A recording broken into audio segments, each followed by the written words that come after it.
With an election so close and so aggressively fought by both sides, Colombia's political future is on a knife edge.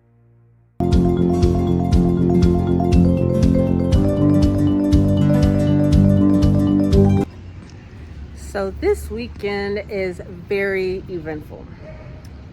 Today is Saturday, the 20th of June, and we are on the eve of Election Day. Well, actually, the runoff election day. We had the elections like a week or two ago, and the top two candidates moved on to the runoff. So we have Cepeda and Esprilla. And if you're not following the Colombian politics and the election like most Americans are not, you have no idea who these two gentlemen are. So I will give you a quick education on Colombian election cycle, or at least this Colombian election. So the current president is ending his fourth year. So in the Colombian presidency, you can only run once. You can't run for re-election and have two terms. You can only have one term. So he's ending his fourth year. His term is coming to an end, so he has to be replaced. And one of the top two candidates is a gentleman named Cepeda.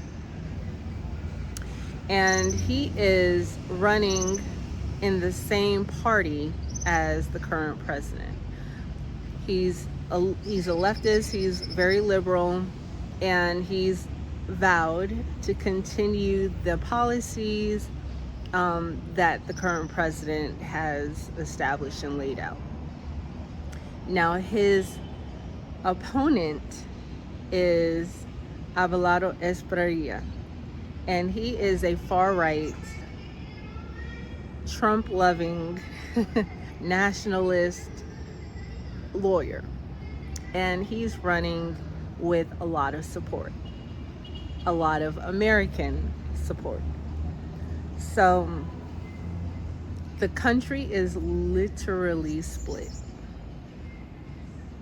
Overall, in general, a lot of people have the sentiment that it doesn't really matter who wins. It's not going to be a great look for the country, but there are pockets, populations within the country that fall very much diametrically opposed, very for one against the other.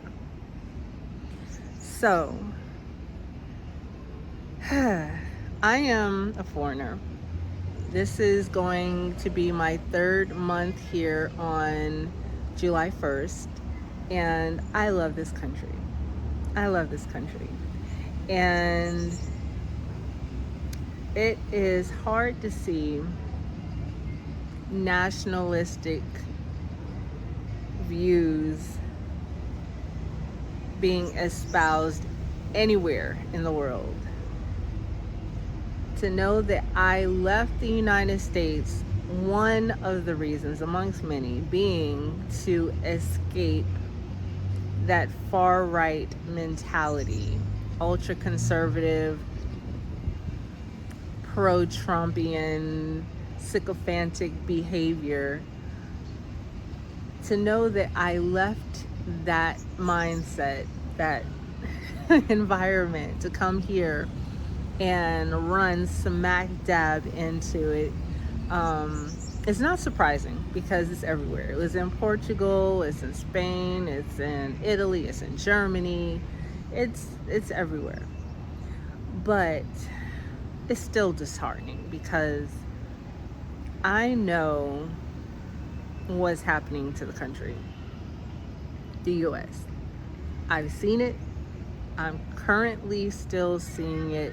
And even though I don't live in the United States, what happens there still does affect me, because I am still required to pay taxes. I am still having to deal with the bureaucracy that's over there that I'm still tied to. And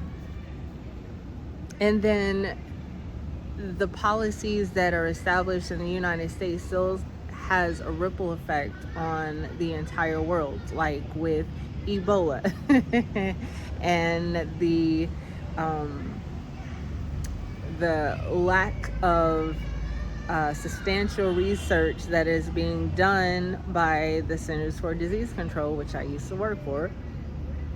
So when policies in the United States fail, when departments and agencies are decimated, it does have a universal effect on other countries that rely on research, rely on funding. You know, we can't say that what happens in the house stays in the house when you literally have to go out of the house and connect and communicate and engage with others. So that being said, it is unfortunate to know that people are believing that nationalistic ideology is the right way to go, that is how a country thrives and protects itself. We'll see. I don't know who's gonna win tomorrow, and if you're watching this on Monday, I probably will make a post on social, on Facebook or something, doing a little short in response to who wins. But just like I said when Trump won, the first time and the last time,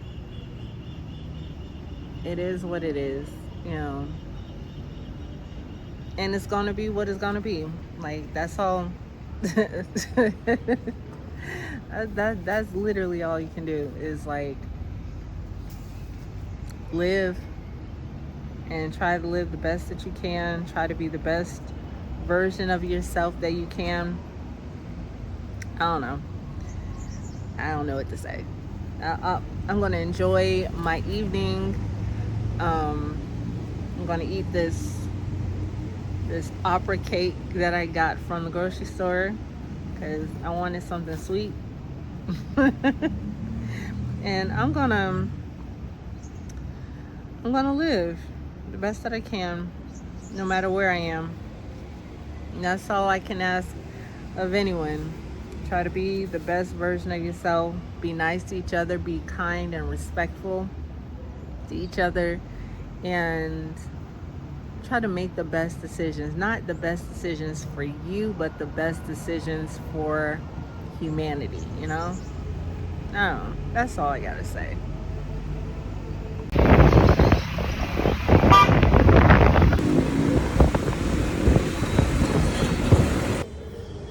Oh, wow.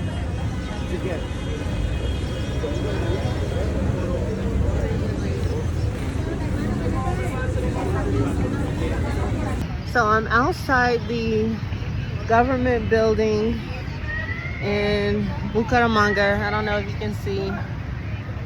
Today's election day, and yeah, it's a lot of people out here.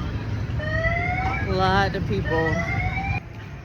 The country will either continue as it is or change dramatically. So we'll see. So we are back home, and it took us all of 5 minutes for him to vote. From the moment that he walked into the building to the moment that he walked out of the building, it was 5 minutes. where do they do that at in the States? Like 5 minutes to cast your ballot, and I don't know if you could see clearly, but there was a lot of people there, and it was a steady stream of people. And even with all that, he showed his ID. They verified that he was eligible to vote. He marked his choice, submitted it, and walked out. 5 minutes.